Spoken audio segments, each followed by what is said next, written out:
Do you know what to do when you encounter a rip current while swimming at the beach? A rip current is a powerful, fast-moving channel of water that pulls away from the shore and out into the ocean. It's like a watery treadmill that you can't turn off, and it's one of the most dangerous things you can encounter while swimming at the beach. So, what do you do if you find yourself caught in one? You might be tempted to swim directly back to shore. That's a natural reaction, but it's also the worst thing you can do. Rip currents are strong, stronger than even the best swimmers. Attempting to swim against a rip current is like trying to run up a down escalator that's going at full speed. It's exhausting, and it can be dangerous. So what's the solution? You swim parallel to the shore. Yes, you heard that right.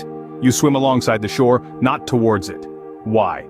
Because rip currents are narrow channels of water, and by swimming parallel to the shore, you're getting yourself out of that channel. Now this might seem counterintuitive. After all, if you're in danger, your instinct is to get to safety as quickly as possible, and the shore is safety. But remember, a rip current is like a treadmill. If you try to go directly against it, you'll just exhaust yourself and stay in the same place. But if you step to the side, you're off the treadmill and free to go where you want.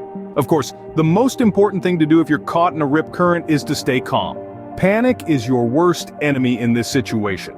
It's natural to be scared, but try to keep your head. Conserve your energy. Signal for help if there are people around, and remember to swim parallel to the shore until you're out of the rip current. Remember, the key is to stay calm, conserve your energy, and swim parallel to the shore to escape the rip current's pull. Now imagine you're with someone who you suspect is having a heart attack. Do you know what to do?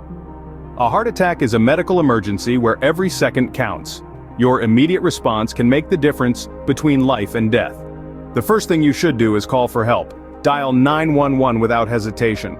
This connects you to emergency services who can provide immediate advice and dispatch medical help your way.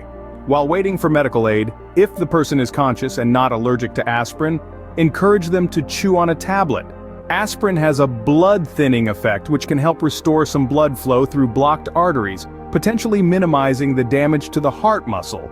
But remember, an aspirin is not a substitute for medical help. It's just a temporary measure. Keeping the person calm is equally important. Panic and stress can exacerbate the situation, potentially increasing the damage to the heart. Speak in a soothing voice, reassure them that help is on the way. If possible, try to position the person in a comfortable semi-sitting position with their head and chest slightly elevated. Responding to a heart attack is about quick thinking and immediate action. It's about making that crucial phone call, possibly administering aspirin, and maintaining a calming presence. In such situations, every second counts, so remember to call for help immediately and keep the person calm. What would you do if you found yourself lost in the wilderness? It's a scenario no one wishes to find themselves in, but it's essential to be prepared if it does happen. One of the cardinal rules of wilderness survival is to stay put. Yes, you heard it right. Resist the instinct to wander off in search of civilization. You might end up getting more lost, and it could make it harder for rescuers to find you. Now, while you're staying put, you need to signal for help. How do you do that? One of the most effective ways is to create a large SOS sign on the ground. This internationally recognized distress signal can be made using rocks, branches, or whatever materials you have at hand. Make sure it's big and clear enough to be seen from the air. But don't stop there. If you can, create more signals. 3 fires in a straight line or 3 blasts on a whistle can also indicate distress. Remember, the goal here is to make yourself as visible and audible as possible. These signals can significantly increase your chances of being spotted and rescued.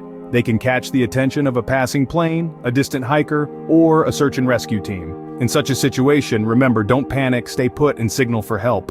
Your survival could depend on it. Let's quickly recap the survival tips we've shared today. If caught in a rip current, swim parallel to the shore to escape its grip. In the event of a suspected heart attack, dial 911 immediately. Keep the person calm, and if possible, have them chew an aspirin. Should you find yourself lost in the wilderness, stay where you are and signal for help, perhaps by creating a large SOS with rocks or branches. Remember, these tips aren't just trivia, they could save a life. Stay safe out there.